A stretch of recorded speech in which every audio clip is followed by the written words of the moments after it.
Good evening everyone. Exam originals के इस online platform पर, एग्जाम ओरिजिनल्स के इस ऐप पर आप सभी का स्वागत है, वंदन है, अभिनंदन है। और मैं तारेंद्र बेले इस समय पर आप लोगों से मुलाकात करता हूं मध्य प्रदेश जीके की इस क्लास में, जिसमें हम लोग मध्य प्रदेश जीके का पूरा पोस्टमार्टम करते हैं।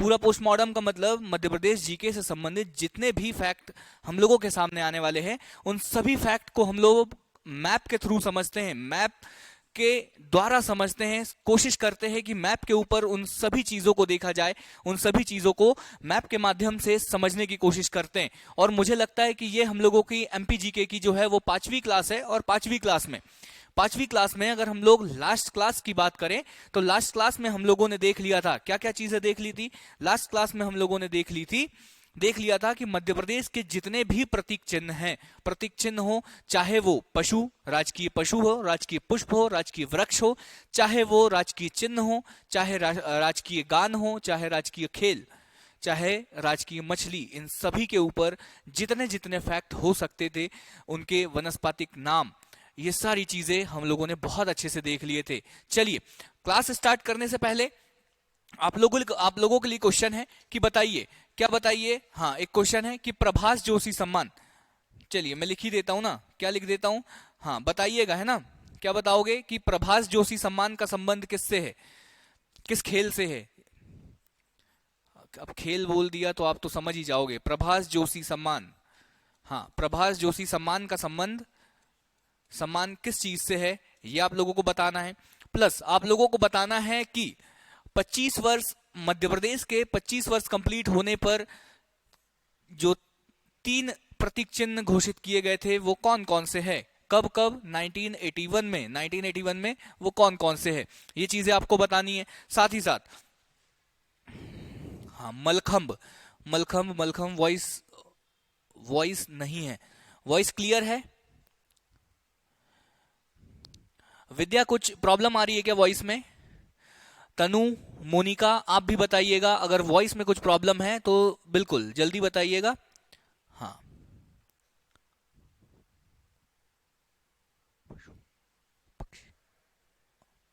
All clear. चलिए ठीक है, वॉइस क्लियर है, सब कुछ ठीक है। प्रभास जोशी सम्मान मलखंब से है और बाकी सारी चीजें आप लोगों ने मुझे बता ही दी। मतलब आप लोग देख ही रहे हैं, हम लोगों ने प्रतीक चिन्हों के बारे में सारी चीजें, सारा डिस्कशन जो था हम लोगों का कर लिया था। इस चीज में किसी को कोई डाउट हो तो वो आज पूछ सकता है। इसके बाद हम लोग जो है वो अपनी जो क्लास है वो स्टार्ट करते हैं।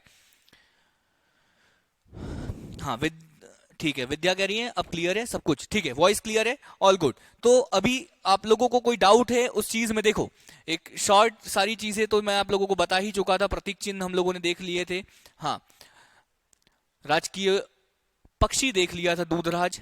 हाँ चलो, एक चीज और लिखिए कि मैंने आप लोगों को बताया था कि विश्व में सबसे महंगा बिकने वाला एक आम था। उस आम का जो उत्पादन है वो मध्य प्रदेश के किसी एक शहर में किया जा रहा है, मध्य प्रदेश में के किसी एक शहर में उस आम का उत्पादन स्टार्ट किया जा रहा है।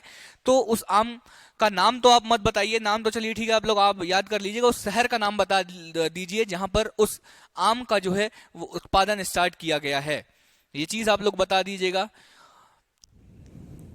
ठीक है। ओके, सारी चीजें, आज जो चीजें हम लोगों को समझनी है वो है भौगोलिक स्थिति, जबलपुर, बहुत बढ़िया बहुत बढ़िया। चलो ठीक है, मैप आप लोगों को क्लियर नहीं है, मैं थोड़ी सी बाउंड्री बना देता हूं, उसके साथ ही आप लोगों की जो क्लास है वो मैं स्टार्ट करूंगा, है ना। तो ये हम लोगों की बन जाएगी बाउंड्री। या तो मुझे दूसरा मैप लेकर आना चाहिए था यार, ये ना बोर्ड की सेटिंग की थोड़ा सा इशू है, बोर्ड की सेटिंग सही नहीं है, वो कैमरे की सेटिंग सही नहीं है ना। तो वो हो जाएगी जैसे ही सब कुछ क्लियर आप लोगों को दिखने लगेगा। लेकिन उससे पहले आप लोग ऐसे ऐसे मैप समझ लीजिए, इसके बाद वाला भी मैप मैं आप लोगों को समझा दूंगा, कोई दिक्कत नहीं है, लेकिन बाउंड्री जो है वो दिख जानी चाहिए। तो ये हो गया आप लोगों का एमपी का मैप, है ना, ये हो गया।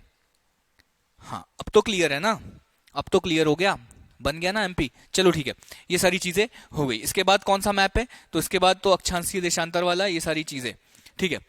तो हम लोगों को जो है ना हाँ, हम लोगों को जो है ना, हम लोगों को आज की क्लास में देखना है कि मध्य प्रदेश की जो भौतिक स्थिति है, मध्य प्रदेश की जो भौतिक स्थिति है वो कैसी है। तो उससे पहले देखो, मैं जानता हूं ऐश्वर्या मैम की जो है वो जियोग्राफी की क्लास चल रही है, ऐश्वर्या मैम की जियोग्राफी की क्लास चल रही है। तो मैं आप लोगों से ये पूछना चाह रहा हूं कि क्या आप लोगों को अक्षांश देशांतर के बारे में जानकारी है। हाँ, कितने लोग ऐसे हैं जिनको लॉन्गिट्यूड और लैटिट्यूड के बारे में जानकारी नहीं है, और किन किन लोगों को अक्षांश और देशांतर के बारे में संपूर्ण जानकारी है कि जो चीजें मैं अभी आप लोगों को समझाने वाला हूं वो चीज तो आप समझ ही जाओ। ठीक है, थोड़ा आप लोग लिख दीजिएगा, क्या अक्षांश और देशांतर के बारे में आप लोगों को जानकारी है। तब तक मैं मैप के ऊपर बाउंड्री जो है वो बना लेता हूं, आप लोग मुझे बता दीजिएगा। ये चीजें हो गई, इसके बाद क्या है, इसके बाद जो चीजें हैं, हाँ, अक्षांश और देशांतर के बारे में आप लोगों को जानकारी है, बिल्कुल। और किसी को, कोई भी एक ऐसा स्टूडेंट जिसको अगर अक्षांश और देशांतर के बारे में जानकारी नहीं है तो वो मुझे बताइएगा, तो मैं उसको थोड़ा क्लियर कर लूंगा, थोड़ा सा बेस बनाकर। वैसे तो मैं बताऊंगा ही बेस बनाकर, उसकी कोई दिक्कत नहीं है, लेकिन फिर भी।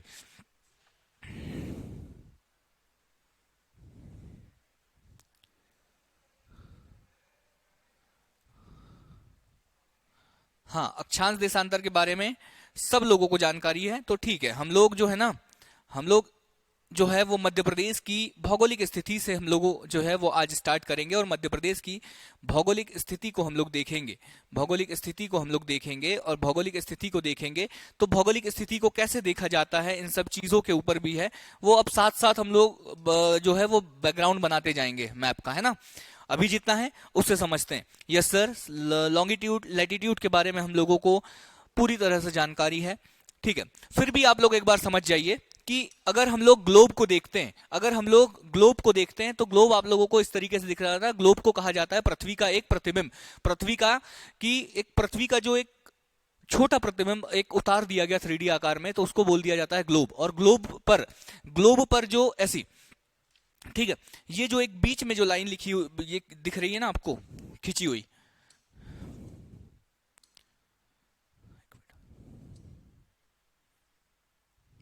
ठीक है, ये जो बीच की जो लाइन आप लोगों को दिख रही है, ये इसको बोलते हैं इक्वेटर। इक्वेटर हिंदी में क्या बोलते हैं इसको, विषुवत रेखा। क्या बोलते हैं, विषुवत रेखा, ठीक है। ये विषुवत रेखा, विषुवत रेखा हिंदी में बोलते हैं विषुवत रेखा। और देखो क्या हुआ, अब देखो इस विषुवत रेखा, मतलब इसको 0 डिग्री आप मान लो, और इस विषुवत रेखा ने पृथ्वी को दो भागों में बांट दिया, पृथ्वी को दो भागों में बांट दिया, ठीक है। जो ऊपर वाला जो ये भाग है, ये जो ऊपर वाला भाग है, इसको उत्तरी गोलार्ध बोला गया। उत्तरी गोलार्ध मतलब गोले का ऊपर वाला भाग उत्तरी गोलार्ध। और जो ये नीचे वाला भाग है, जो ये विषुवत रेखा से नीचे वाला भाग, इसको बोला गया दक्षिणी गोलार्ध। दक्षिणी गोलार्ध, हाँ, गोलार्ध। और किसी भी स्थान को अपनी एक लोकेशन देने के लिए, अब किसी भी स्थान को या अपने अध्ययन को आसान बनाने के लिए पृथ्वी पर ऐसी लाइन खींची गई। सबसे पहले कैसी लाइन खींची गई, एक तो इक्वेटर खींचा गया, ये चीजें आपको पता है। इक्वेटर ने पृथ्वी को दो भागों में बांटा, उत्तरी भाग को उत्तरी गोलार्ध और दक्षिणी भाग को दक्षिणी गोलार्ध। और इसी के समानांतर, किसके, इसी के समानांतर कितनी लाइनें ऊपर, कितनी लाइनें ऊपर, ऐसे ऐसे 90 लाइनें ऊपर, मतलब उत्तरी उत्तरी। अब ये जो है ना, ये जो आड़ी लाइनें हैं जो इस पर ये ऐसे इसके समानांतर खींची जा रही है, इसको बोला जाता है अक्षांश। क्या बोला जाता है, इसको बोला जाता है अक्षांश, अक्षांश या लैटिट्यूड, ठीक है, अक्षांश या लैटिट्यूड इसको बोला जाता है। जो विषुवत रेखा के समानांतर कितनी लाइनें ऊपर खींची गई, तो ऊपर 90 और नीचे जो है वो भी 90। तो आप बोलोगे सर कि उत्तरी गोलार्ध में स्थित जो अक्षांश है उनको उत्तरी अक्षांश हम बोलेंगे, बिल्कुल। इनको क्या बोलोगे, उत्तरी अक्षांश, उत्तरी अक्षांश। और दक्षिणी गोलार्ध में जो अक्षांश है, जो नीचे की तरफ जो अक्षांश गए हुए हैं, इनको बोलेंगे, क्या बोलोगे, दक्षिणी अक्षांश। क्या ये चीजें क्लियर है, जो साउथ डायरेक्शन में है उनको बोलेंगे, हाँ, दक्षिणी अक्षांश। ये क्या ये चीजें क्लियर है, क्या ये चीजें क्लियर है, हाँ। ये उत्तरी अक्षांश, उत्तरी गोलार्ध में जो अक्षांश है उन्हें उत्तरी अक्षांश, और दक्षिणी गोलार्ध में जो अक्षांश है उनको बोला गया दक्षिणी अक्षांश। ये हो गया। फिर जो है आड़ी लाइनें तो खींच दी, फिर ऐसे पॉइंट से मिलाकर खड़ी लाइनें भी खींचना था। ठीक है, तो एक जो है ये 0 डिग्री, 0 डिग्री इसको बोला जाता है प्राइम मेरिडियन। ये आपने ज्योग्राफी की क्लास में जो है स्टार्ट होता है तो यही सारी चीजें सबसे पहले समझाई जाती है। अभी ऐश्वर्या मैम की क्लास हुई है तो मुझे उम्मीद है कि ऐश्वर्या मैम ने ये सारी चीजें आप लोगों को बताई ही होगी।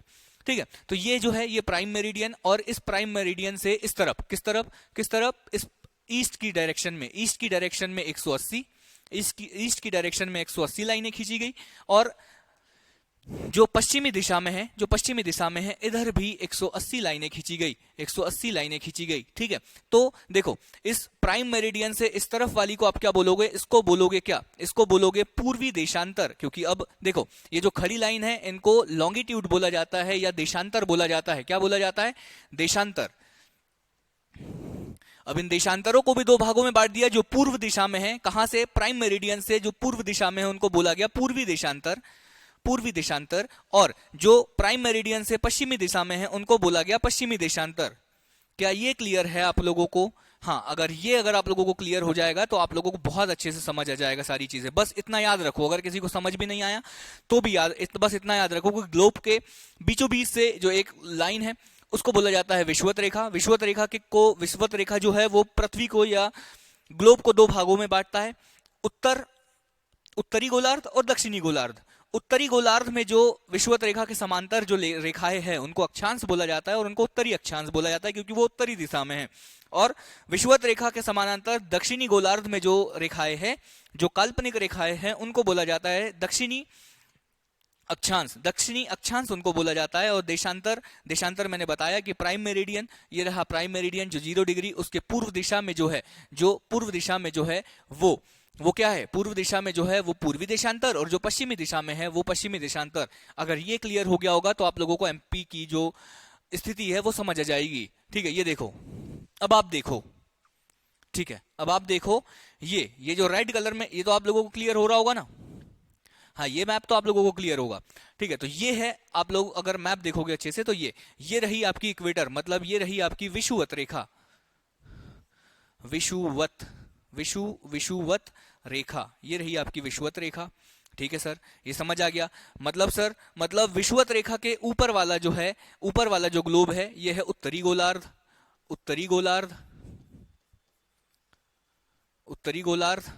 और विषुवत रेखा के नीचे वाला जो है वो क्या है, विषुवत रेखा के नीचे वाला जो है वो दक्षिणी गोलार्ध है।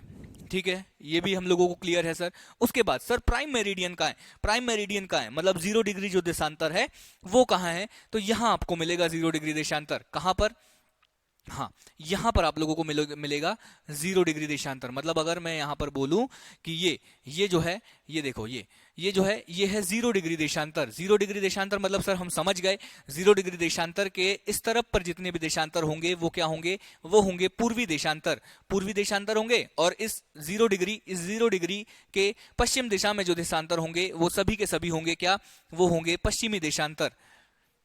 क्या ये चीजें क्लियर है?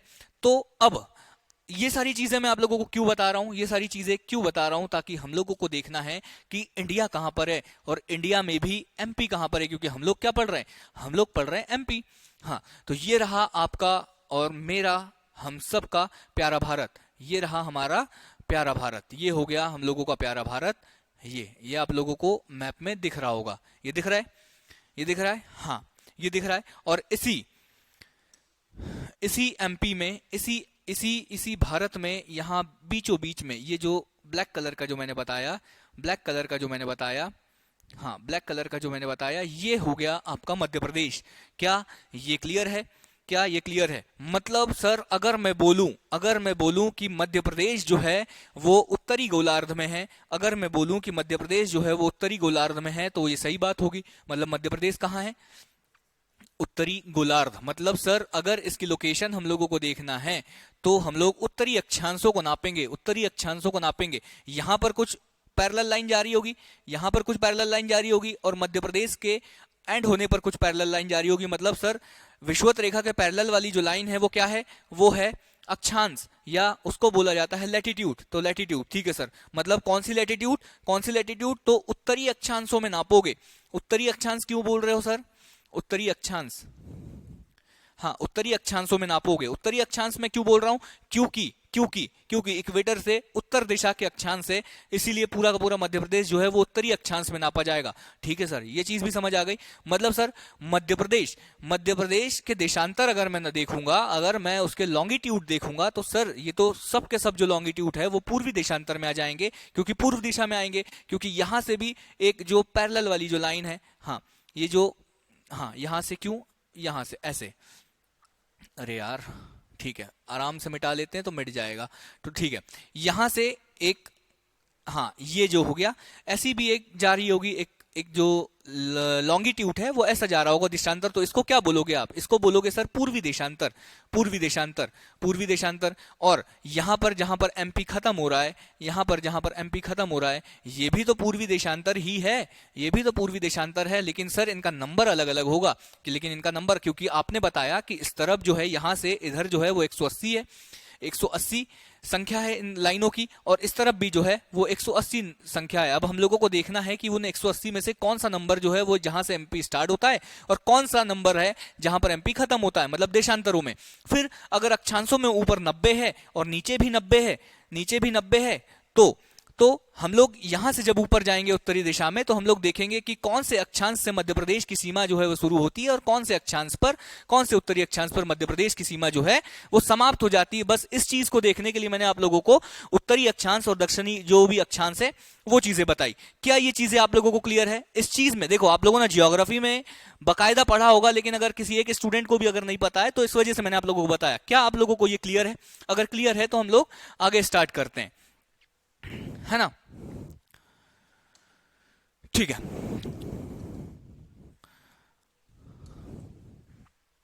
हाँ अगर ये क्लियर है, विद्या, मोनिका, आप लोग बताइएगा क्या ये चीजें आप लोगों को क्लियर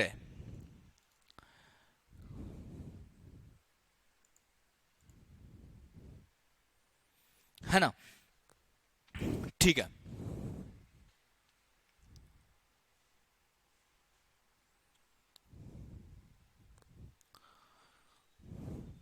तो मैंने आप लोगों को बताया कि मध्य प्रदेश की सीमा अगर स्टार्ट होती है, तो मध्य प्रदेश की सीमा कहीं ना कहीं से तो स्टार्ट होगी, किसी न किसी अक्षांश से लेकर कहीं ना कहीं अक्षांशों तक तो शुरू होगी, और किसी न किसी देशांतर से लेकर किसी न किसी देशांतर तक उसका अंत होगा। तो वही जो चीजें हैं वही कहलाती है भौगोलिक स्थिति। भौगोलिक स्थिति मतलब सर आप हमें बताइए कि आप हमें अच्छे से बताइए कि एग्जैक्ट उन अक्षांशों का नंबर क्या है, एग्जैक्ट उन देशांतरों का नंबर क्या है। तो मैं बोल रहा हूं कि देखो, नीचे है जो विषुवत रेखा है वो नीचे है, जो विषुवत रेखा है वो इक्वेटर जो नीचे है, और मध्य प्रदेश जो है वो ऊपर है, जैसा कि मैंने आप लोगों को इस मैप में बताया। यहां पर किसी को कोई डाउट? ये रहा आपका मध्य प्रदेश, ये रही इक्वेटर, यहां से ऐसे जो है वो अक्षांशों की संख्या बढ़ रही है, ऐसे अक्षांशों की संख्या बढ़ रही है। तो सर क्या अक्षांश, सबसे पहले तो सर आप हमें अक्षांश बता दीजिए। तो ये आपको बिल्कुल एकदम रटे हुए होना चाहिए, क्योंकि कई बार एमपीपीएससी का सीधा सीधा प्रश्न आता है। क्या प्रश्न आता है? यही, इसमें एक एक नंबर बदल देता है, वो आप लोगों को याद रखना है। 21 डिग्री 6 मिनट, 21 डिग्री 6 मिनट से लेकर 26 डिग्री 30 मिनट, क्या याद कर पाओगे? हाँ, क्या सर ये क्या है? उत्तर है, पश्चिम में क्या है? उत्तरी अक्षांश, क्योंकि दोनों की दोनों जो अक्षांश है 21 डिग्री 6 मिनट उत्तरी अक्षांश, और 26 डिग्री 30 मिनट उत्तरी अक्षांश, ये भी उत्तरी अक्षांश है। दोनों के दोनों जो है वो उत्तरी अक्षांश है। मतलब सर मतलब क्या? हाँ यहां पे बता दो सर थोड़ा अच्छे से। हाँ आ जाओ मध्य प्रदेश में। क्या ये मैप क्लियर है? नहीं, ठीक है, ये वाला ज्यादा अच्छा है ना?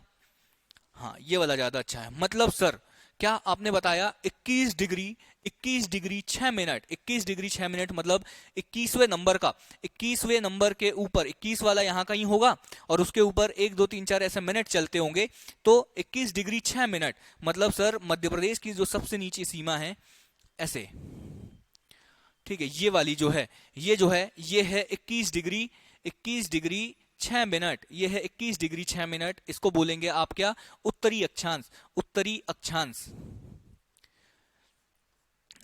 अब सर यहां कौन सा, ये कौन सा जो पार्ट है वो ये कौन सा हिस्सा है जो 21 डिग्री 6 मिनट पर टकरा रहा है? तो ये है आपका बुरहानपुर जिला, ये है आपका क्या, ये है आपका बुरहानपुर जिला। अगर आपसे पूछे कि मध्य प्रदेश का सबसे दक्षिणतम जिला कौन सा है, मध्य प्रदेश का सबसे दक्षिण में स्थित जिला कौन सा है, तो ये है आपका बुरहानपुर। ये क्या है हाँ, यहां पर मैं कर देता हूं बुरहानपुर, ये हो गया आपका बुरहानपुर। ठीक है सर, ये चीजें हम लोगों को समझ आई। फिर सर ये यहां पर जो ये है ना,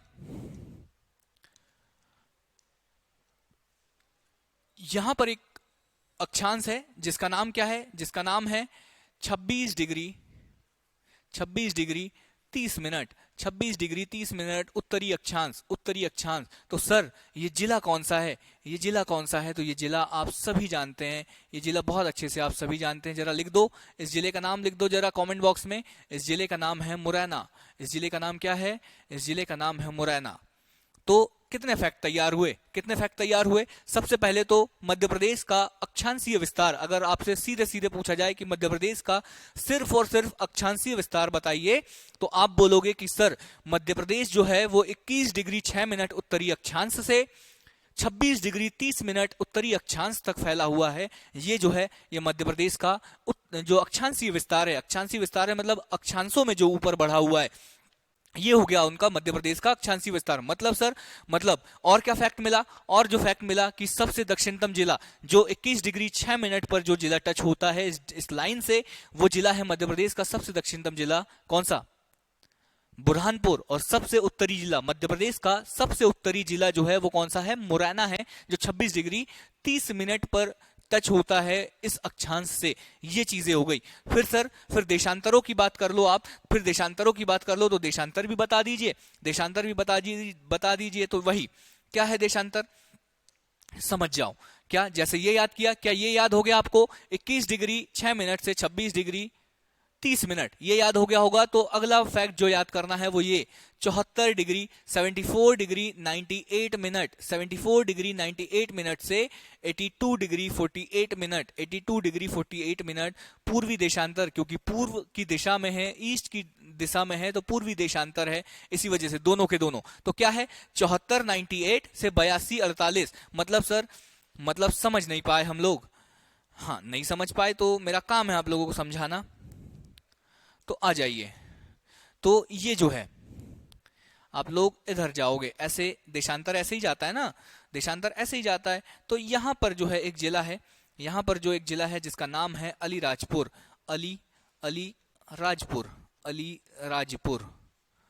अलीराजपुर। ठीक है, ये हो गया आपका अलीराजपुर। और ये जो इसका जो इस देशांतर का जो नंबर है वो क्या है, 74 डिग्री 98 मिनट, 74 डिग्री 98 मिनट। सीधे सीधे रट लो पूर्वी देशांतर, पूर्वी देशांतर। क्या याद कर पाओगे, क्योंकि इसमें मैं आपकी कोई मदद नहीं कर सकता, इसमें कोई आपकी मदद बार बार प्रैक्टिस करोगे जब जाके ये नंबर याद होगा, 74 डिग्री 98 मिनट। ठीक है, से कहां तक, तो यहां पर आएगा आपका मध्य प्रदेश का सिंगरौली जिला, मतलब सबसे पूर्वी जिला सिंगरौली। और इसका जो देशांतर है वो है 82 डिग्री 48 मिनट। मतलब नए फैक्ट निकल आए। नए फैक्ट क्या निकल आए सर, 4 फैक्ट हम लोगों को मिल गए। क्या फैक्ट मिल गए, 4। सबसे पूर्वी जिला, सबसे पश्चिमी जिला, सबसे दक्षिणी जिला और सबसे उत्तरी जिला, ये 4 फैक्ट आप लोगों को देखने को मिल गए। ये सारे जो 4 फैक्ट है ये आप लोगों को देखने को मिल गए। और साथ ही साथ आप लोगों को जो डेटा मिला वो ये, इतनी बार एग्जामों में पूछा गया है कि मध्य प्रदेश का देशांतरीय विस्तार बताइए, मध्य प्रदेश का अक्षांशीय विस्तार बताइए। तो अगर अक्षांशीय पूछे तो अक्षांशीय बताइए, देशांतरी पूछे तो देशांतरी बताइए, और पूरा अगर विस्तार पूछे मध्य प्रदेश का तो पूरा विस्तार बताइए, बिल्कुल आसान भाषा में। अगर 2-4 बार आप उसे याद कर लोगे तो आप लोगों को नो डाउट बहुत अच्छे से याद हो जाएगा, इस चीज में कभी कोई समस्या आनी ही नहीं है। ठीक है, क्या है 21/6 से 26/30, 21 डिग्री 6 मिनट पूर्वी उत्तरी अक्षांश से 26 डिग्री 30 मिनट उत्तरी अक्षांश, 74 डिग्री 98 मिनट पूर्वी देशांतर से लेकर 82 डिग्री 48 मिनट पूर्वी देशांतर तक। ये हो गए मध्य प्रदेश की भौगोलिक स्थिति, ये हो गई मध्य प्रदेश की भौगोलिक स्थिति। ठीक है, और क्या चीज है सर, यही सारी चीजें। ये देखो 26/30, ये यहां पर भी वही है, ये यहीं यहाँ पर भी वही है। और ये फिर सर और चीजें बता दो। तो मध्य प्रदेश का जो लंबाई है, मध्य प्रदेश की जो लंबाई है उत्तर से दक्षिण मतलब ऊपर से नीचे, उत्तर से दक्षिण जो लंबाई है वो है 605 किलोमीटर। क्या ये भी याद रखना है हमको? तो हाँ, क्योंकि सबको याद रखना पड़ता है, क्योंकि अगर ऐसा क्वेश्चन आ गया और आपने याद नहीं किया, बाकी लोगों से बन जाएगा, आपसे नहीं बनेगा। तो 605 किलोमीटर ऐसे, और 870 किलोमीटर जो है वो पूर्व से पश्चिम। 870 और 605 सीधे सीधे फैक्ट है, मैं कुछ इसमें कर नहीं सकता, ये जो चीजें हैं। पश्चिम से पूर्व मध्य प्रदेश में 34 मिनट का समय अंतराल होता है। ये चीज भी समझना एक बहुत बड़ी बात है। तो ये 34 मिनट का समय अंतराल, हाँ, ये आप लोगों को शायद जियोग्राफी में बताया होगा, जो समय अंतराल वाली जो चीजें हैं।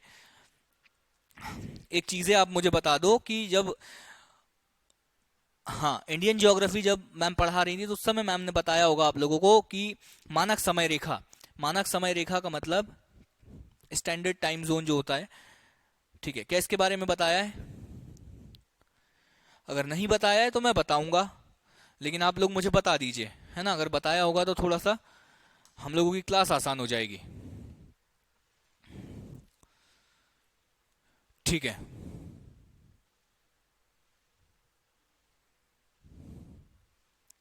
ओके, ठीक है। तो ये चीजें आप समझ गए। सबसे पूर्वी जिला ये रहा आपका अलीराजपुर। हाँ, सबसे सबसे पश्चिमी जिला आप लोगों का रहा अलीराजपुर। सबसे उत्तरी जिला आपका मुरैना। सबसे दक्षिणी जिला आपका बुरहानपुर। और सबसे पूर्वी जिला जो है वो आपका सिंगरौली। ये सारी चीजें मैंने आप लोगों को बता ही दी। इस चीज में कोई समस्या आप लोगों को होना नहीं चाहिए। मानक समय रेखा, ठीक है। ये चीज, ये टॉपिक मैं आप लोगों से पूछ रहा हूं, ये बताइएगा, है ना, कि क्या मानक समय रेखा के बारे में बताया गया है?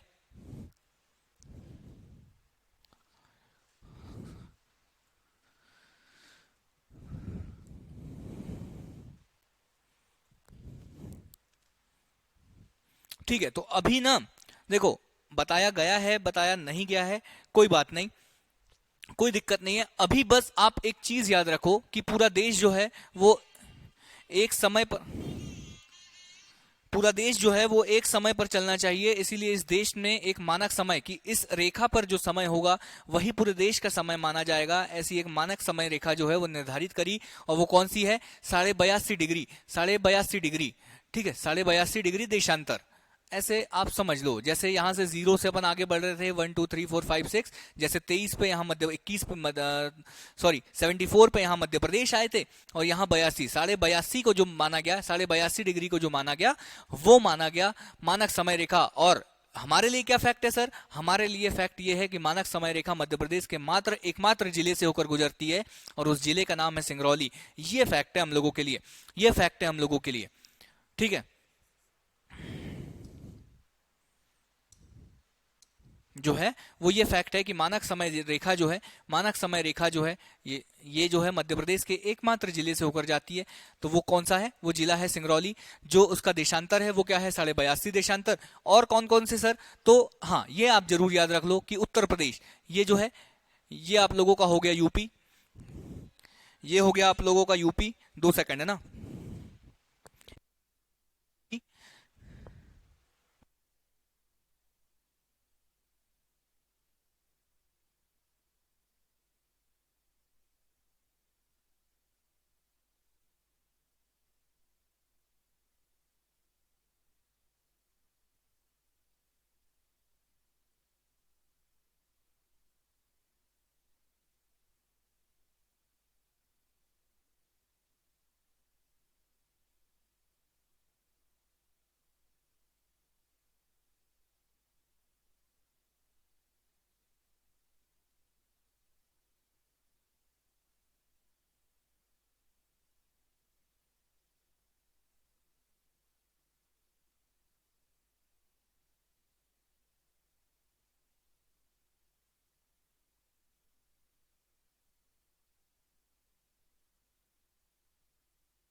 हाँ, अब ठीक है विद्या।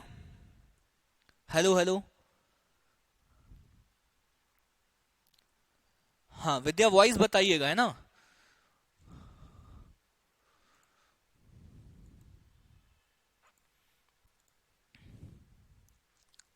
जल्दी से वॉइस जल्दी बताएंगे मुझे तो मैं जल्दी से क्लास स्टार्ट करूंगा। अब ठीक है, हाँ अब क्लियर है, ओके। चलो ठीक है। तो मैं आप लोगों से बोल रहा था कि अभी आप जो है वो इतना फैक्ट याद रखो कि जो मानक समय रेखा है वो मध्य प्रदेश के सिंगरौली जिले से, एकमात्र जिला जो है वो मध्य प्रदेश के सिंगरौली जिले से होकर जाती है। और जो इसका जो देशांतर है वो 82.5 डिग्री देशांतर, पूर्वी देशांतर है। साथ ही साथ जो है वो भारत के 5 राज्यों से होकर जाती है, उत्तर प्रदेश, छत्तीसगढ़, उड़ीसा, उड़ीसा, हाँ उत्तर प्रदेश, मध्य प्रदेश, छत्तीसगढ़, उड़ीसा और आंध्र प्रदेश, ये इन 5 राज्यों से होकर जाती है। ये भी एक फैक्ट है। देखो, ये इस चीज के बारे में बोल रहा था मैं आप लोगों को कि ये जो चीज है ना, ये आप लोगों को जियोग्राफी में पढ़ाई होगी, अगर नहीं पढ़ाई होगी तो मैं आप लोगों को बता दूंगा, लेकिन अभी नहीं, है ना। ये चीज मैं आप लोगों को बता दूंगा, इस फैक्ट को अभी आप थोड़ा नेग्लेक्ट करिए, क्योंकि इसमें समय लग जाएगा, पूरी क्लास चली जाएगी। तो कल जो है वो क्लास स्टार्ट होने से पहले उसी को डिस्कस कर लेंगे। ठीक, तो यहां तक आप लोगों को क्लियर है? यहां तक अगर आप लोगों को क्लियर है तो सब कुछ क्लियर है, ओके गुड, कोई दिक्कत नहीं है। देखो फिर से मुझे है ना थोड़ा सा आप लोगों को, हाँ तब तक मैं ये मैप बना रहा हूं, तब तक आप लोग बता दीजिएगा कि सारी चीजें, हाँ सर ठीक है, सारी चीजें ऑल क्लियर है, सब समझ आया। जो समझ नहीं आया वो चीज भी पूछ लीजिएगा।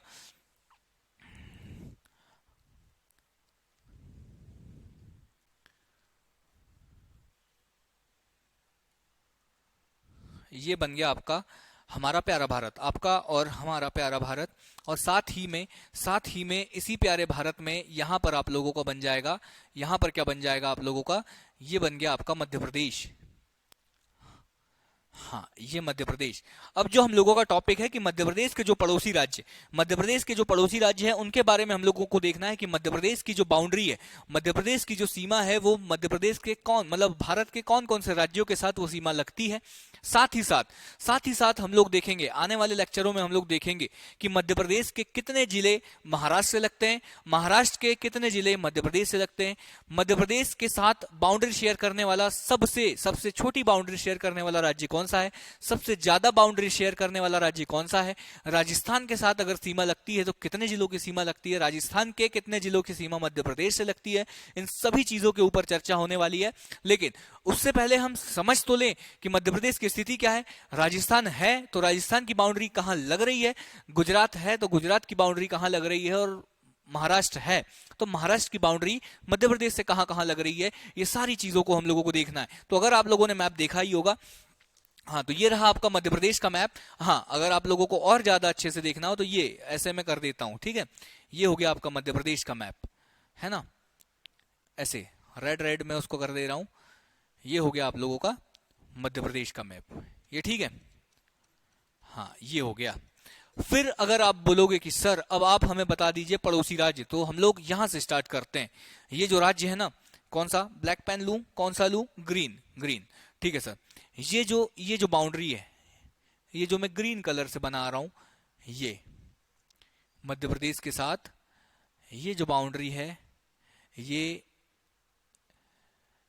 भारत के सब क्षेत्रफल की दृष्टि से सबसे बड़ा जो राज्य है, सबसे बड़ा जो राज्य है उसकी बाउंड्री है। और ये क्या है, ये राजस्थान है। ये क्या है, ये राजस्थान है। मतलब सर आप बोल सकते हैं कि राजस्थान जो है वो मध्य प्रदेश का पड़ोसी राज्य है, मतलब मध्य प्रदेश के साथ सीमा बनाता है।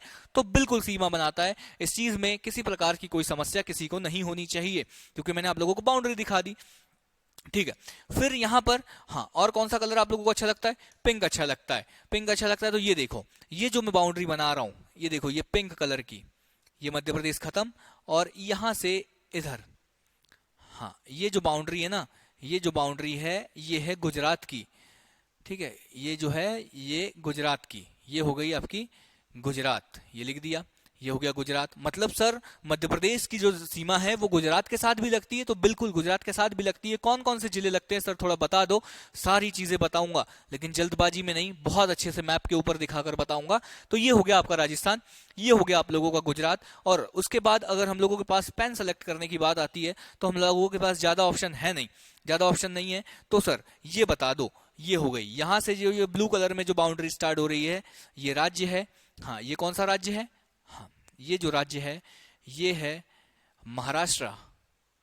ये क्या है? ये जो राज्य है ये महाराष्ट्र है। हाँ, ये जो है ये महाराष्ट्र है। मतलब सर क्या? मतलब कुछ नहीं, मतलब जो है वो मध्य प्रदेश जो है वो महाराष्ट्र से भी बॉर्डर शेयर कर रहा है। ठीक है सर, ये चीज भी समझ आ गई, लेकिन कौन कौन से जिले बोला ना, मैं बताऊंगा सारी चीजें, मैं आप लोगों को बताऊंगा, कोई चीज आप लोगों से छूटेगी नहीं। फिर सर, फिर यहां पर आ जाओ। ये जो है, ये जो येलो कलर में जो जा रही है बाउंड्री, ये है क्या? ये है, हाँ, ये जो बाउंड्री जा रही है ये है मध्य प्रदेश का छोटा भाई छत्तीसगढ़। क्या नाम है? मध्य प्रदेश का छोटा भाई छत्तीसगढ़। क्योंकि आप लोगों को पता ही है कि छत्तीसगढ़ के अलग होने से पहले जो छत्तीसगढ़ था वो मध्य प्रदेश का ही हिस्सा हुआ करता था। सन 2000 में जो है वो मध्य प्रदेश से अलग हो गया और साथ में अपने 16 जिले लेकर गया। सारी चीजें आप जानते ही हो। तो ये हो गया आपका छत्तीसगढ़। और एकमात्र उसके बाद जो जिला बचता है, वो जिला बोल रहा हूँ, एकमात्र उसके बाद जो राज्य बचता है वो पॉपुलेशन की। हाँ ठीक है, तो ये हो गया, ये रही उसकी बॉर्डर। हाँ, ये ब्लैक हो गया और यहां से उसकी बॉर्डर ये होके ये हो जाएगा उत्तर प्रदेश। ये जो ब्लैक वाला जो दिख रहा है ना आप लोगों को, ये जो ब्लैक पूरा जो दिख रहा है ये है उत्तर प्रदेश की बॉर्डर। ये है उत्तर प्रदेश की बॉर्डर, यूपी। ठीक है, ये हो गया आप लोगों के। तो अगर मैं बोलूं कि मध्य प्रदेश के जो कौन कौन से पड़ोसी राज्य है, तो आप लोग सीधे सीधे बोल दीजिएगा कि मध्य प्रदेश के पड़ोसी राज्य जो है वो ये है: राजस्थान, गुजरात, महाराष्ट्र, छत्तीसगढ़ और उत्तर प्रदेश। मतलब कितने पड़ोसी राज्य सर? कितने पड़ोसी राज्य? तो कितने पड़ोसी राज्य? टोटल 5 पड़ोसी राज्य। अगर आपसे सीधे सीधे कोई क्वेश्चन पूछे कि बताइए मध्य प्रदेश कौन सा राज्य है जिसकी सीमा मध्य प्रदेश के साथ नहीं लगती, तो इन 5 राज्यों की सीमा मध्य प्रदेश के साथ लगती है, बाकी किसी राज्य की सीमा मध्य प्रदेश के साथ नहीं लगती। ऑप्शन में रहेगा झारखंड। आपको लगेगा यार यही तो है, हमारे सिंगरौली के आगे जाते ही तो झारखंड लग जाता है। ऑप्शन में रहेगा बिहार, लेकिन आप लोगों को नहीं लगाना, क्योंकि हमारे जो पड़ोसी राज्य है वो ये कौन कौन से। हाँ, अब यहाँ पर क्या वैसे बोल दिया, उत्तर पश्चिम। उत्तर मतलब उत्तर और पश्चिम में, उत्तर पश्चिम में क्या है? उत्तर पश्चिम में है राजस्थान। मतलब ऐसे उत्तर गए और पश्चिम साइड में गए तो राजस्थान। उत्तर में उत्तर प्रदेश है, उत्तर दिशा में उत्तर प्रदेश है, पूर्व दिशा में छत्तीसगढ़ है, दक्षिण दिशा में महाराष्ट्र है और पश्चिम दिशा में गुजरात से घिरा हुआ है। मध्य प्रदेश जो है वो चारों दिशाओं से अलग अलग राज्यों से घिरा हुआ है। मतलब एक लैंडलॉक स्टेट है। मतलब इसकी सीमा किसी भी प्रकार से किसी समुद्री सीमा पे नहीं लगती। हमारे मध्य प्रदेश में किसी प्रकार का कोई बीच नहीं है। ठीक है, कोई बात नहीं, ये दुख का है, खत्म नहीं होता। बीच से गोवा याद आ जाता है सर हम लोगों को। ठीक है, मैं समझ गया, कोई दिक्कत नहीं, लेकिन ठीक है, सुरक्षित है हम लोग, बीचों बीच में एकदम बसे हुए हैं, सुरक्षित है। ठीक है, क्या पता कौन सी लहर गोवा में आए और आप लोगों को उड़ा के ले जाए, पता नहीं। मतलब समझ रहे हो ना, जितनी ज्यादा खूबसूरती उतना ज्यादा खतरा। ये तो कहावत ही है कि इंसान जितना ज्यादा खूबसूरत होता है, या किसी भी चीज की अगर हम बात कर लें कि जो जितना ज्यादा खूबसूरत होता है ना उतना ज्यादा खतरा होता है। ये चीज समझिए, ठीक है? तो ऐसे लोगों से दूर ही रहा करो। तो ये चीजें हो गई। हाँ, इस चीज में किसी को कोई डाउट? क्या पड़ोसी राज्य जो 5 है वो आप लोगों को समझ आ गए? ठीक है, ठीक है। जो एक फैक्ट ये भी है कि देखो, ऐसा कहा जाता है, कैसा कहा क्या जाता है, जब नदियां पढ़ेंगे तो आप लोगों को क्लियर हो ही जाना है। हाँ ठीक है, तो यहाँ इंदौर से निकली हुई एक चंबल नदी है। इंदौर से निकली हुई जो चंबल नदी है वो उत्तरी सीमा, मध्य प्रदेश की उत्तरी सीमा ऐसे बह जाती है। ऐसे मतलब उत्तर की जो सीमा है मतलब ये वाली जो सीमा है ये बनाती है चंबल नदी। ये एक फैक्ट है, ठीक है? और बैतूल से निकलने वाली जो ताप्ती नदी है वो इस तरह से जो है वो मध्य प्रदेश की दक्षिणी सीमा बनाती है। ये एक फैक्ट है, कुछ नहीं। ये ताप्ती नदी है, ये चंबल नदी है। आगे जब नदी देखेंगे तो नदियों का हर एक पाथ कि नदी कहां से निकलकर कहां जा रही है, कहां से उद्गम हो रहा है, सारी चीजें देखेंगे। लेकिन अभी आप ये फैक्ट याद रख लो, बाकी कुछ चीजें तो याद रखने लायक है ही नहीं।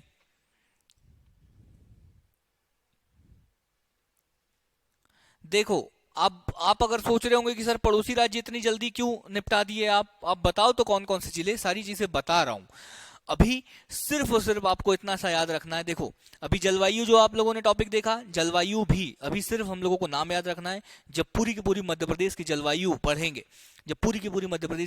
पढ़ेंगे तो उसको बहुत अच्छे से पूरा का पूरा एक लेक्चर होगा मध्य प्रदेश की जलवायु पे, मध्य प्रदेश के पड़ोसी राज्य कौन कौन से जिले लगते हैं, कौन से नहीं लगते, इस पर पूरा एक लेक्चर होगा। आने वाला जो एक लेक्चर होगा वो इसी के ऊपर होने वाला है। ठीक है, तो बस इतना याद रखना है कि मध्य प्रदेश के जो है वो 5 पड़ोसी राज्य है और वो कौन कौन से हैं इतना याद रखो। उत्तर में कौन है, दक्षिण में कौन है, पूर्व में कौन है और पश्चिम में कौन है, ये चीजें। ठीक है, ये फैक्ट और आप याद रख सकते हो। ठीक है, और जो चीजें हैं वो क्या है सर, तो और जो चीजें हैं वो जलवायु देखो। हाँ, कुछ चीजें अगर यहाँ मैप डला होगा तो मैं समझा सकता हूँ। चलो ठीक है, व्हाइट बोर्ड पे आ जाओ। ठीक है, जैसा मैंने अभी आप लोगों को ग्लोब बताया, ये ग्लोब, और ग्लोब में मैंने आप लोगों को बताया कि एक जो बीच में 0 डिग्री वो है विषुवत रेखा। वो क्या है, विषुवत रेखा 0 डिग्री, और उसमें ऊपर साइड 23.5 डिग्री पर एक होती है जिसे क्या बोला जाता है, कर्क रेखा, और 23.5 डिग्री नीचे जो पैरेलल लाइन होती है, काल्पनिक रेखा, उसको बोला जाता है मकर रेखा। ये चीज आप लोगों ने सुना ही होगा, कोई दिक्कत नहीं। तो ये वाला जो क्षेत्र है ना, इस क्षेत्र को बोला जाता है उष्णकटिबंधीय क्षेत्र। कहां से कहां, 23.5 उत्तर से 23.5 दक्षिण, इसको बोला जाता है उष्णकटिबंधीय क्षेत्र। उष्णकटिबंधीय, ठीक है, इसको बोला जाता है उष्णकटिबंधीय। ठीक है, तो आप लोगों ने देखा कि मध्य प्रदेश यहीं कहीं पर है, ऐसा। ठीक है, ऐसा यहाँ कहीं पर है मध्य प्रदेश, है ना। आप लोगों ने लोकेशन तो देख ही ली है, ये उत्तर और ये हो गया आपका प्राइम मेरिडियन। तो यहाँ पर है आपका मध्य प्रदेश, भारत यहीं पर है। इतना जो बड़ा दिख रहा है ये पूरा भारत है, और इसी के बीच में जो है वो मध्य प्रदेश है। ये चीज मैंने आप लोगों को बताया। तो कौन से क्षेत्र में है, उष्णकटिबंधीय क्षेत्र में है। और मानसून, अरब सागर से मानसून आता है यहाँ, इसी वजह से यहाँ की जो जलवायु है इसे बोला जाता है उष्णकटिबंधीय जलवायु। क्या बोला जाता है, हाँ, उष्णकटिबंधीय क्षेत्र में है इसीलिए इसको उष्णकटिबंधीय। और जलवायु कौन सी है, तो मानसूनी जलवायु, क्योंकि मानसून के कारण अरब सागर का मानसून आता है और मानसून के कारण यहाँ वर्षा होती है। इसी वजह से यहाँ की जो जलवायु है उसे कहा जाता है उष्णकटिबंधीय मानसूनी जलवायु। सिर्फ अभी कुछ मत समझिए कैसे बारिश होती है, कैसे नहीं होती है, कैसे हवाएं चलती है, क्यों इधर पे कम होती है, क्यों उधर पर ज्यादा बारिश होती है, इन सब चीजों में अभी दिमाग मत लगाओ। सारी चीजें बोला ना मैंने, एक लेक्चर होगा पूरी मध्य प्रदेश की जलवायु पे। लेकिन अभी बस आप लोगों को जो याद रखना है वो याद रखना है नाम। क्या नाम याद रखना है, उष्णकटिबंधीय जलवायु। उष्णकटिबंधीय क्यों बोल रहे हैं, क्योंकि मैंने बताया 23.5 से 23.5 के बीच में। और मानसूनी क्यों बोल रहे हैं, क्योंकि मानसून के कारण यहाँ वर्षा होती है, इसी वजह से यहाँ की जलवायु को उष्णकटिबंधीय मानसूनी जलवायु कहा जाता है। ये भी समझेंगे कि क्या है मानसून। ठीक है, सारी चीजें हम लोग समझेंगे, ये हो गया। ठीक है, जो फैक्ट है वो ये है कि मालवा का जो पठार है, अब आप लोगों को मालवा का पठार ही नहीं पता होगा। ठीक है, तो अभी बस देखो, जब सारी चीजें एक दूसरे से रिलेटेड है। अब यहाँ मालवा का पठार नाम सामने आ गया। अब आप लोगों को अगर मालवा का पठार पता ही नहीं है तो कैसे मैं आप लोगों को बता दूं, लेकिन आने वाले लेक्चरों में वो भी चीजें आएगी। तो अभी बस आप फैक्ट ऐसे याद रख लो कि मालवा के पठार में जो जलवायु है वो बहुत ज्यादा आदर्श, जो फसलों के लिए जो है वो बहुत ज्यादा आदर्श जलवायु मानी जाती है। और उत्तर के मैदान में विषम जलवायु मानी जाती है। मतलब देखो, अभी अगर मैं आप लोगों को मोटे मोटे तौर पर बताऊं तो मध्य प्रदेश का ये वाला जो क्षेत्र है ना, ये कहलाता है मालवा।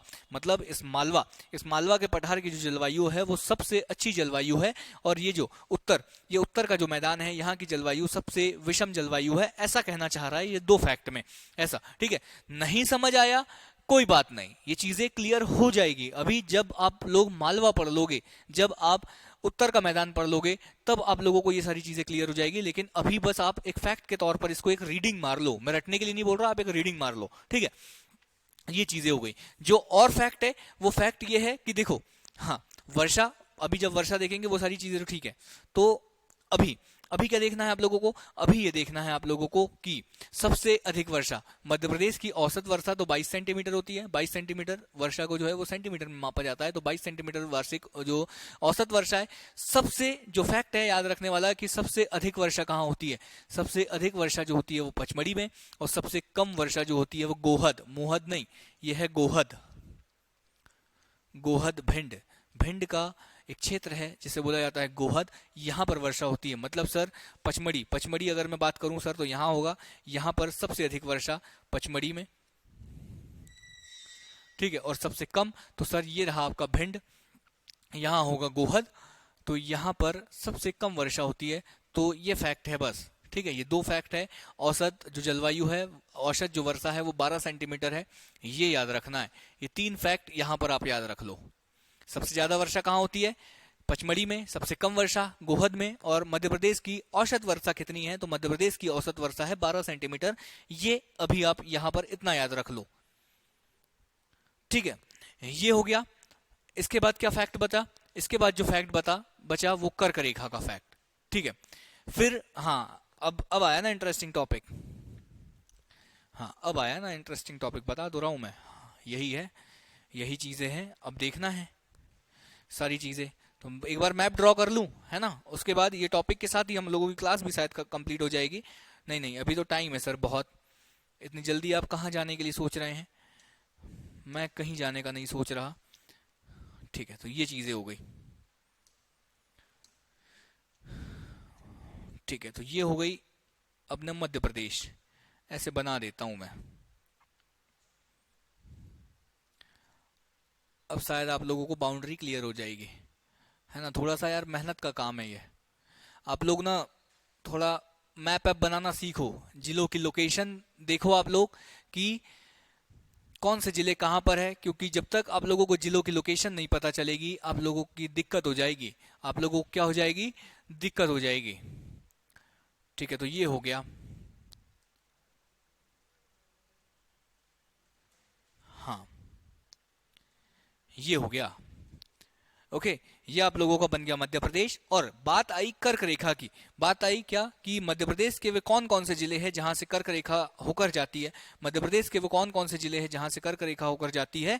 तो ऐसे कितने जिले हैं, ऐसे 14 जिले हैं। ये नंबर, सबसे पहले तो आप नंबर याद रख लो कि कितने जिले हैं, तो 14 जिले हैं। अब कर्क रेखा क्या होती है तो आपको पता ही है, टॉपिक ऑफ कैंसर। देखो ये हो गया आपका, क्या हो गया, ये इक्वेटर हो गया, और इक्वेटर से 23.5 डिग्री, 23.5 डिग्री जो है, ये जो है कितनी, 23.5 डिग्री जो उत्तरी अक्षांश है उसको बोला जाता है क्या, कर्क रेखा, कर्क रेखा बोला जाता है। और ये जो कर्क रेखा है वो मध्य प्रदेश से होकर गुजरती है, मध्य प्रदेश से ऐसे होकर गुजरती है, मध्य प्रदेश यहाँ पर, भारत का नक्शा ऐसे, और मध्य प्रदेश से होकर गुजरती है। तो हम लोगों को यही देखना है कि मध्य प्रदेश के कौन कौन से जिलों से होकर कर्क रेखा गुजरती है, ये चीजें हम लोगों को देखना है। और वही चीज हम लोग देखने वाले हैं, क्या देखने वाले, तो इसमें बोला गया कि कर्क रेखा जो है वो मालवा के मध्य से गुजरती है। अब देखो ये फैक्ट, फिर आप लोगों को अब मालवा पता ही नहीं है अभी, क्योंकि मैंने मालवा आप लोगों को बताया ही नहीं है, लेकिन कर्क रेखा का फैक्ट आया, तो ये जो फैक्ट है ये भी आप लोगों को यहाँ याद रखना है कि मालवा की जलवायु एक तो सबसे अच्छी, और मालवा के मध्य से गुजरती है क्या, कर्क रेखा जो है वो मालवा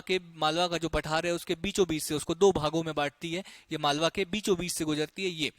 प्लस और क्या फैक्ट है, और क्या फैक्ट है, तो माही नदी, माही एक नदी है, ये माही नदी जो है वो कर्क रेखा को 2 बार काटती है, 2 बार मतलब ये कर्क रेखा है ऐसे, ये एक बार काट दिया माही नदी ने, फिर ये दूसरी बार काट दिया, ऐसे ऐसे 2 बार काटती है, ठीक है। तो ऐसे 2 बार काटती है, तो कौन सी नदी है, वो माही नदी है। अब आप बोलोगे सर बता देते थोड़ा अच्छे से, जब नदियां पढ़ाऊंगा, जब माही नदी पर आऊंगा तो उस दिन पूरा पांच इसका बताऊंगा, लेकिन अभी आपको फैक्ट याद रखना है। फिर कर्क रेखा मध्य प्रदेश के 14 जिलों से होकर जाती है, ये चीज तो मैं आप लोगों को बता ही दिया। कौन कौन से जिले हैं वो, तो रतलाम से स्टार्ट होता है, रतलाम के बाद उज्जैन के बाद शाजापुर के बाद राजगढ़, सीहोर, भोपाल, विदिशा, रायसेन, सागर, दमोह, जबलपुर, कटनी, उमरिया और शहडोल। ये रहा आपका शहडोल, उमरिया और शहडोल। तो कितने हो गए, 1 2 3 4 5 6 7 8 9 10 11 12 13 14 हो गए, 14, ठीक है। तो कौन कौन से जिले हैं सर, थोड़ा मैप पे बता देते तो ज्यादा अच्छा होता, मैप पे बता देते तो ज्यादा अच्छा होता, ठीक है। मैप पे बता देंगे, कोई दिक्कत नहीं है, हर जिले को अलग अलग कलर से बता देंगे, ठीक है। लेकिन सबसे पहले जो रेड कलर से है वो हम लोग कर्क रेखा को खींचें, कर्क रेखा को हम लोग रेड कलर से ऐसे बड़े बड़े में खींच देते हैं, ठीक है। तो ये हो गई आपकी, हाँ ये हो गई आपकी कर्क रेखा,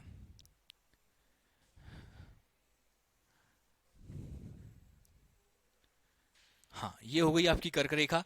अब कौन सा कलर, कलर आप लोग बताते रहना भाई यार, मेरे ना कलर चॉइस बहुत बेकार है, तो ठीक है। तो ये जो बॉर्डर है, ये जो बॉर्डर है ये है रतलाम जिले की, ये जो बॉर्डर है ये है रतलाम जिले की, ये जो मैं पिंक से बना रहा हूं ये है रतलाम। तो क्या आपको लग रहा है कि रतलाम से कर्क रेखा होकर गई है, ऐसे, हाँ ऐसे गई है सर, दिख रहा है हमको साफ साफ। तो ये जो है ये क्या है, ये है रतलाम, रतलाम। आप लोग कॉपी पेन लेकर बैठते हो ना, कॉपी पेन लेकर बैठते हो आप लोग,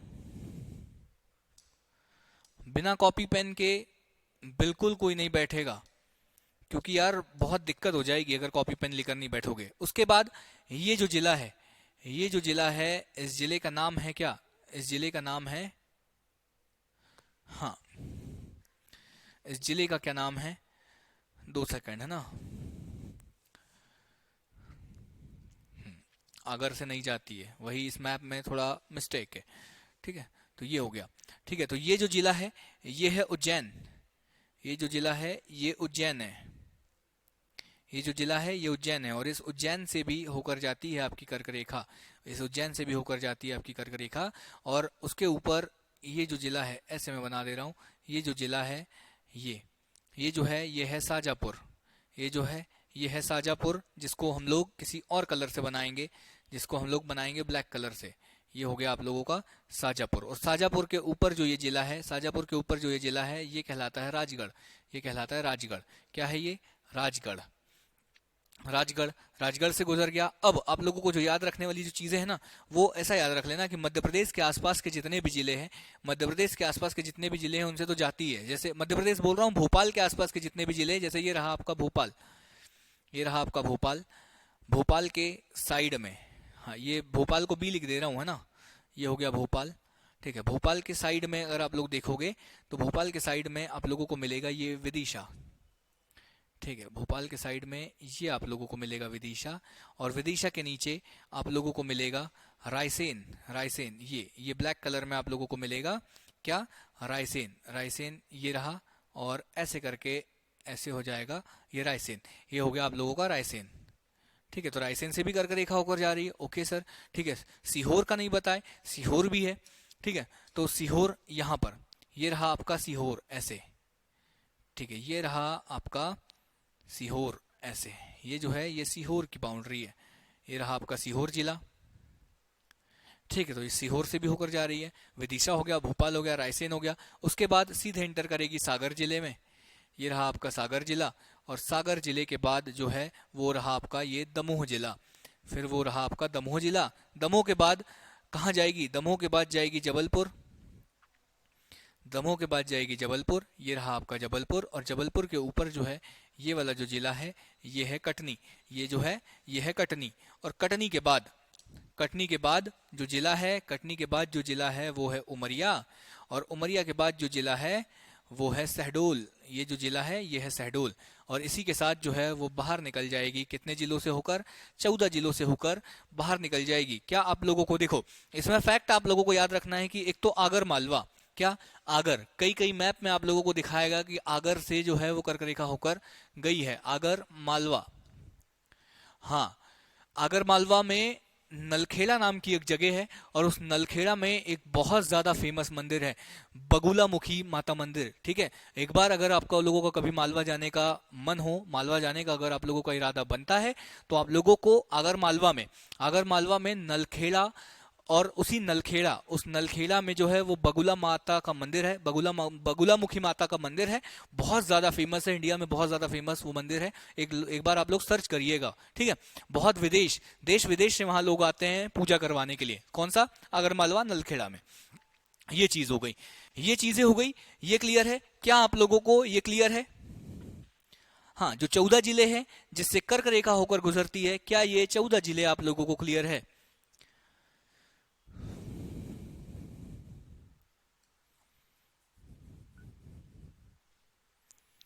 ठीक है, ये 14 जिले, क्योंकि देखो क्या बनेंगे सर क्वेश्चन, क्या बनेंगे क्वेश्चन? प्री में क्या क्वेश्चन बनेगा, मेंस में क्या क्वेश्चन बनेगा? तो प्री में सीधे सीधे आएगा कि निम्न में से कौन सा जिला जो है वो कर्क रेखा पर से नहीं होकर गुजरता, या ऐसा कौन सा जिला है जिससे कर्क रेखा नहीं गुजरती। और मैप में देखने का जो वो है वो ये है कि पूछा जाता है कि निम्न शहरों का नाम दे दिया जाएगा, और उन शहरों से पूछा जाएगा कि निम्न शहरों में से कौन सा जो शहर है वो कर्क रेखा से बिल्कुल करीब है। ऐसे क्वेश्चन बनते हैं। फिर आपसे पूछा जाएगा, मेंस में क्या पूछा जाएगा, तो लिखा जाएगा कि बताइए मध्य प्रदेश के कितने जिले कर्क रेखा से लगते हैं। नंबर याद रखना है 14।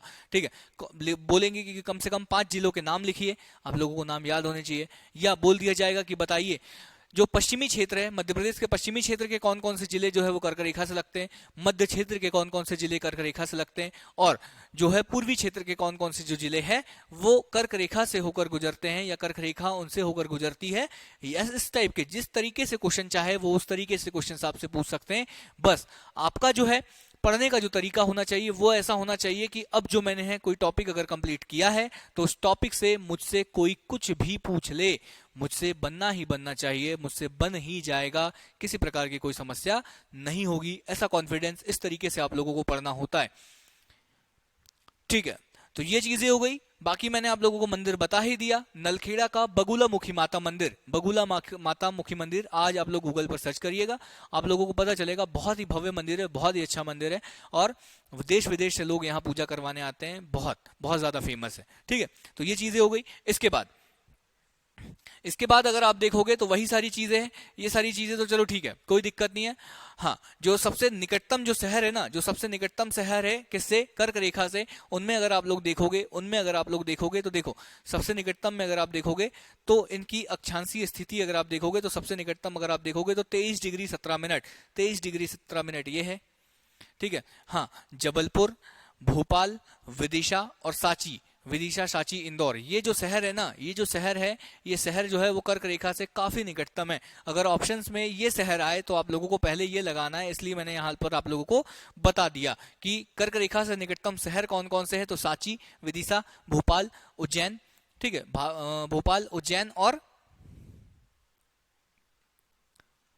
भोपाल, उज्जैन, जबलपुर और इंदौर। ठीक है, आप कैसे कैसे सर इसका कैलकुलेशन हम लोग कर सकते हैं, तो देखो सबसे करीब कौन सा है, सबसे करीब देखो 23.5 डिग्री, ये क्या है, ये 23.5 डिग्री मतलब 23 डिग्री 50 मिनट, 23 डिग्री 50 मिनट है, ये 23 डिग्री 50 मिनट है कर्क रेखा, और 23 डिग्री 50 मिनट, 23 डिग्री 50 मिनट से, हाँ 23 डिग्री 50 मिनट से एक नीचे, मतलब यहाँ पर अगर आप देखोगे तो यहाँ पर आप लोगों को मिल जाएगा सांची, यहाँ पर 23 डिग्री 50 मिनट से दो मिनट कम पर सांची, और 2 मिनट ऊपर पर विदिशा शहर, 2 मिनट ऊपर पर विदिशा शहर, यहाँ ऐसे ऐसे मिल जाएगा, मतलब कर्क रेखा से बिल्कुल लगा। ठीक है, फिर अगर आप देखोगे तो 25 मिनट कम, 23 डिग्री 25 मिनट है भोपाल का, तो भोपाल यहाँ पर कहीं आएगा और 25 मिनट की डिस्टेंस पर होगा। 25 मिनट की डिस्टेंस का मतलब जो अक्षांशीय डिस्टेंस है वो 23 डिग्री 50 तो इसका है कर्क रेखा का, लेकिन जो इसकी अक्षांशीय स्थिति है वो 23 डिग्री 25 मिनट। फिर जबलपुर 23.18, 23.17 और 23.71 ये है। तो सबसे जो पास में है वो सांची, और वैसे ही उतने ही पास में कौन है, विदिशा है। तो सबसे पास में अगर कुछ आप लोगों को लगाना है तो सांची लगा सकते हो, आप ऐसे ऐसे उसको वो कर सकते हो। तो सर क्या सारी चीजें याद रखना है? बिल्कुल याद नहीं रखना है, आप लोगों को ये 5-6 जो शहर है ये याद रखना है कि ये पास पास में है, और इन शहरों में भी जो सबसे पास में है वो सांची और विदिशा है कर्क रेखा के, ये बस याद रखना है, बाकी कुछ याद नहीं रखना है।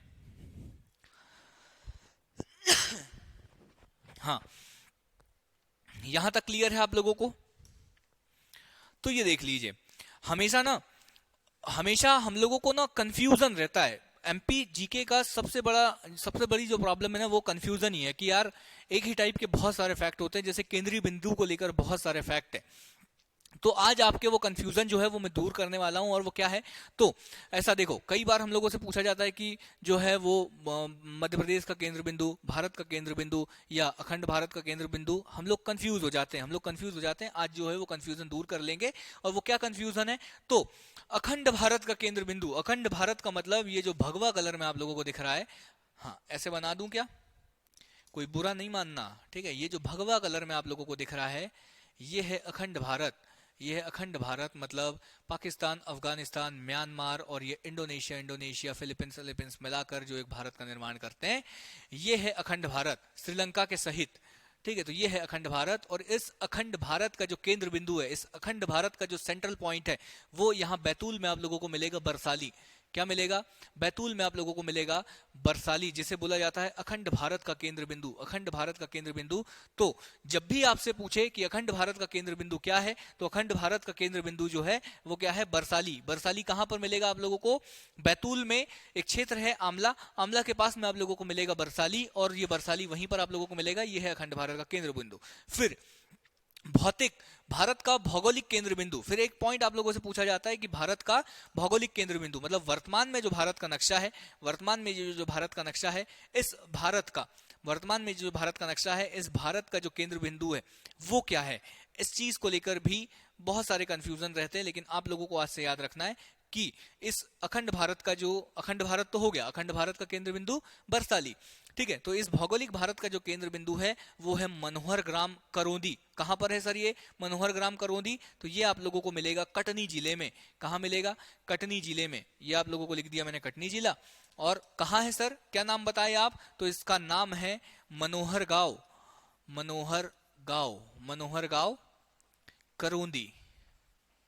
हाँ बिल्कुल याद ही रखना है, मैं आपकी कोई मदद नहीं कर सकता। तो मनोहर गांव करौंदी। कौन सा जिला? कौन सा जिला? तो कटनी जिला। मतलब एक बैतूल जिले का हो गया सर, एक कटनी जिले का हो गया, ठीक है, याद कर लेंगे हम, कोई दिक्कत नहीं।